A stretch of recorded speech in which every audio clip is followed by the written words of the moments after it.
कि दोस्ती पे गौर व खौज बंदा करता रहता है, तो जो भी सेंसिटिव बंदा है वो ये सोचता है कि ज़िंदगी क्या है और ज़िंदगी में दोस्तों की क्या अहमियत है। हमारे एक बहुत अच्छे शायर हुए हैं, उनका नाम था नासिर काज़मी। तो नासिर काज़मी एक बात कहा करते थे, उनके गिर्द जो दोस्त थे उनका, क्योंकि वो मारूफ लोग थे, मैं उनका नाम लेना चाहूँगा, इंतज़ार हुसैन साहब,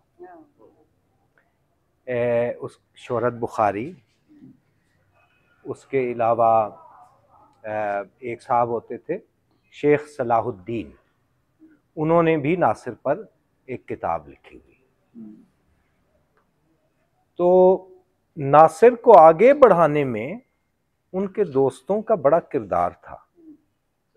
हाँ, तो नासिर अक्सर कहा करते थे कि, और ये उनके घर से मैंने बात सुनी, उनके बेटे ने मुझसे डायरेक्टली ये बात की। उन्होंने कहा कि नासिर कहा करते थे कि दोस्त या इमाम हुसैन को मिले थे या मुझे मिले। हाँ, तो इस मामले में मैं बहुत फजूल सा आदमी हूँ दरअसल, लेकिन मैं इस मामले में बड़ा लकी हूँ कि मेरे जो दोस्त हैं, वो मेरे इर्द गिर्द जो मेरे, जिनको मैं समझता हूँ कि मेरे दोस्त हैं, वो बहुत बड़े लोग हैं। आफ्ताब साहब तो बैठे हैं, नासिर साहब बैठे हैं, तो ये बहुत पुराने मेरे साथी हैं। यानी मैं अपना ये पॉइंट ऑफ रेफरेंस बन जाता है। दोस्त जितना पुराना हो जाता है ना, वो उसकी गवाही उतनी पुरानी हो जाती है। यानी आप दोस्तों की गवाही के बगैर कुछ नहीं है। कोई शख्स दोस्त की गवाही के बगैर कोई चीज नहीं। अब आ रही है असम शाह साहब की तरफ। एक अंग्रेजी का लफ्ज होता है रेडिएट। रेडिएट रेडिएट दरअसल रेडिएटर भी लफ्ज उससे निकला है ना। सो वो एक वार्मथ रेडिएट करता है। वार्मथ जिंदे पंजाबी च निंग ना है। ये इसका मेरा ख्याल है कोई अल्टरनेटिव उर्दू में नहीं है जो पंजाबी बोलने वाला बंदा निंग से लेता है। राइट? नो, हिद्दत और निंग इज समथिंग एल्स। जो पंजाबी है ना वो निंग को अंडरस्टैंड करेगा। निका स्वागत जिन्हों कहते हैं ना, निका स्वागत। निंगा निंगा। असलम शायर साहब से मेरी दोस्ती आफ्ताब साहब की वजह से हुई।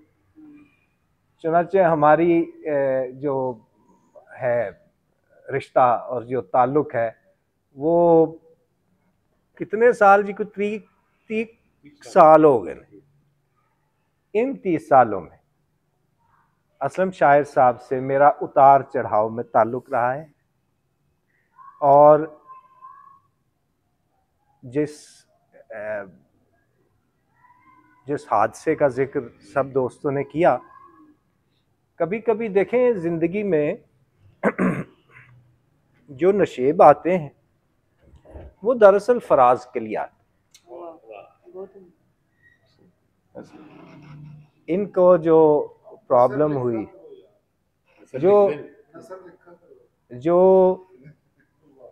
जो इनका मसला वहाँ पे ये गुजरे, उसमें से मैंने उसको देखा, इनको उस पोजीशन में भी।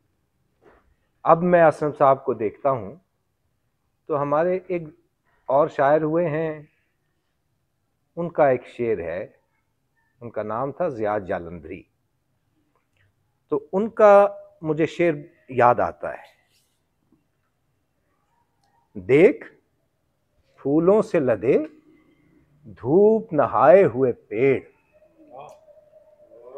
देख फूलों से लदे धूप नहाए हुए पेड़, हंस के कहते हैं गुजारी है खिजां भी हमने। हंस के कहते हैं गुजारी है खिजां भी। अब असलम साहब जो निखर के उस हादसे के बाद हमारे सामने आए हैं, वो इस चीज की दलील है कि जो कामयाब इंसान होता है, मैं कामयाब आदमी की बात नहीं कर रहा, कामयाब इंसान जो होता है वो ऐसे हादसात को लेके तो चलता है, तो वो उसमें एक और तरह की रिफाइनमेंट पैदा हो जाती है। तो असम शायर साहब में जो ज्यादा इनको वक्त मिल गया या टाइम मिला और इन्होंने ये अदबी काम शुरू कर दिए, ये इनकी बड़ी अहम काविश भी है और कंट्रीब्यूशन भी है कि इन्होंने जो हमारे शोरा बड़े उम्दा और बड़े जय्यद शोरा यहाँ पे बैठे हैं, भट्ट साहब हैं, उसके बाद असम शायर साहब हैं, इनके तवस्सुत से ऐसी महफिलें यहाँ पे बर्पा होती रही यहाँ हमारे शहर के अंदर। तो इन्होंने बहुत उसमें अपना काम किया है। दूसरा मैं ये समझता हूँ कि असम शायर साहब दरअसल शायर आदमी है। अब शायर की डेफिनेशन ज़रा ना, हाँ, वो शायर जो होता है, शायर बेसिकली एक स्टेट ऑफ माइंड का नाम, राइट? एक स्टेट ऑफ माइंड है ना शायर होना। शायर एक मुख्तलिफ शौरी नहज पे है, तो जिस शौरी नहज पर पहुंचकर शायरी आपसे हम कलाम होती है, वो शौरी नहज इनके पास मौजूद है। क्या अच्छी बात आपने कही है। मिसरे मौजू करने वाला ही शायर नहीं होता, बल्कि एक स्टेट ऑफ माइंड। राइट, आपने क्या अच्छी बात कही है। नासिर साहब यहाँ हमारे आलिम बैठे हैं उर्दू के, माशाल्लाह, शेर कहते नहीं हैं, लेकिन कभी आप इनको शेर सुनाकर देखें और अच्छे मिसरे की पहचान, यानी एक शायर साज भी तो होते हैं ना लोग, जिनके लिए शायरी आती है। तो असलम साहब की कंट्रीब्यूशन उस मामले में बहुत है। तीसरा नुक्ता असलम साहब के बारे में बहसियत सक्सेसफुल आदमी के,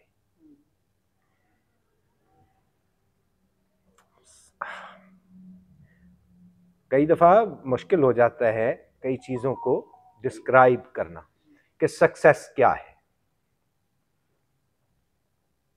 मेरा ये ख्याल है कि ज़िंदगी एक मुश्किल काम है, ज़िंदगी करना कोई आसान काम नहीं है, और successful man is the one, वो होता है जो ये समझ जाए कि इस मुश्किल में हमने मिलजुल कर गुजरना है। असम शायर साहब ये समझ गए कि मैं गुजर रहा हूं, आपने भी गुजरना है, आपके साथ मिलजुल कर गुजरना है। क्या बात है, क्या बात। हाँ, कोई कहीं लड़खड़ा गया है, कोई लड़खड़ा गया है तो उसका हाथ थाम के उसके आगे कर, हाँ, और वो रेसिप्रोकेट होती है वो बात। इनमें जो खुलूस है, जो इनकी नीयत है, हम सब दोस्तों के लिए, ना सिर्फ दोस्तों के लिए बल्कि अगयार के लिए भी, जो गैर लोग हैं उनके लिए भी इनका जो वेल विशिंग है वो इनकी तरफ रेसिप्रोकेट हो रही है। और आप देखेंगे कि ये जो इनसे निंग रेडिएट होता है, अरे वाह, अरे वाह, वो निंग रेडिएट जो है ना, वो इसी वजह से। तो अल्लाह ताला इनको हमेशा सलामत रखे और हमारे साथ रहें, और हमारी ज़िंदगियां जो हैं वो इसी तरह से गुजरें जैसे हम साल हर साल इकट्ठे रहे हैं, और अल्लाह ताला मज़ीद कामयाबियां दे। और आई एम वेरी हैप्पी कि मैं इस महफिल का हिस्सा हूँ और आप सब दोस्तों से मिला हूँ, और असलम साहब से पर बात करने का मुझे मौका मिला है। बहुत शुक्रिया जनाब।